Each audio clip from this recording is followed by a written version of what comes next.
భారత్ పాకిస్తాన్ యుద్ధంలో వీరమరణం పొందిన జవాన్ Murali Naik AP deputy CM Pawan Kalyan నివాళి అర్పించారు. శ్రీ సత్యసాయి జిల్లా గోరంట్ల మండలం కల్లితండాకు వెళ్లి జవాన్ భౌతిక కాయానికి పవన్ అంజలి ఘటించారు. మురళీ నాయక్ తల్లిదండ్రులను పరామర్శించి వ్యక్తిగతంగా 25 లక్షల రూపాయలు ఇస్తున్నట్లు ప్రకటించారు. వారి కుటుంబానికి ప్రభుత్వం అన్ని విధాలుగా అండగా ఉంటుందని పవన్ భరోసా ఇచ్చారు.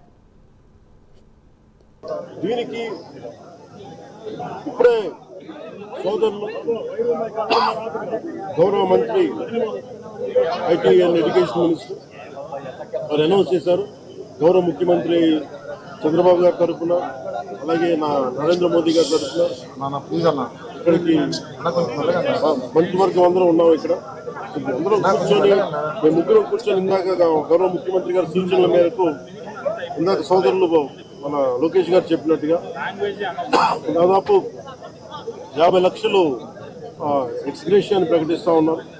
అలాగే ఒక 5 ఎకరాల పొలం అని కూడా తెలియజేశారు. అలాగే 300 గజాలు ఇంటి స్థలం అని కూడా అనౌన్స్ చేశారు.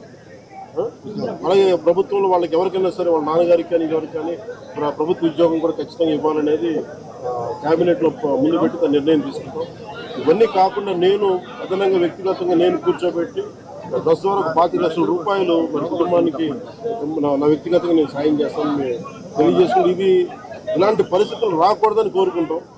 కానీ దురదృష్టవశాత్తు ఇలాంటివి జరిగినాయి. మనం అందరం ఇలాంటి పరిస్థితుల్లో భారతదేశ ప్రభుత్వానికి, ప్రధానమంత్రి గారికి, అగ్ర నాయకత్వానికి, ఆర్మీకి, నేవీకి, ఎయిర్ ఫోర్స్కి, ఎంటైర్ డిఫెన్స్ ఫోర్సెస్కి ఇది మనం అండగా